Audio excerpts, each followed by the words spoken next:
ẹ káàbọ̀ sí orí ètò yín, orí ètò wa parí òwe yìí. Gẹ́gẹ́ bí ẹ ṣe mọ̀ pé ètò wa dá lórí òwe Yorùbá. A máa béèrè ìbéèrè méjì lórí òwe Yorùbá.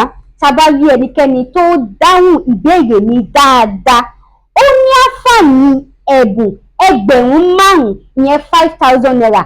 Òwe mi àkọ́kọ́, ẹ parí ẹ̀. Apa ẹmọ́ nínú ilá, a sè nínú ìlàsà. Apa ẹmọ́ nínú ilá, a sè nínú ìlàsà. Òwe mi ẹ̀kejì, ẹ parí ẹ̀. Ara ní í ṣe ikú pa aṣọ. Ara ní í ṣe ikú pa aṣọ. Ẹ fi ìdáhùn yìí sí apá àkọsílẹ̀. Drop your answer in the comment section. Ibẹ̀ ni máa ti mú ẹni tó yege tó sì gba òwe méjèèjì dáadáa.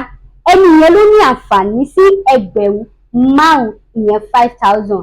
Láti máa gbádùn ètò wa sí i, mo fẹ́ bẹ̀yìn ìyá mi, ẹ̀yin bàbá mi, ẹ̀yin ẹ̀gbọ́n mi, ẹ̀yin olólùfẹ́ wa pátá. Mo bẹ̀ yín pé kẹ́ jọ̀ọ́ kẹ́ subscribe sí Amọ́lẹ́sẹ̀ YouTube channel wa lórí YouTube. Kẹ́ dẹ̀ follow gbogbo social media wa pátá, nítorí láìsí ẹ̀yin kò sí àwa.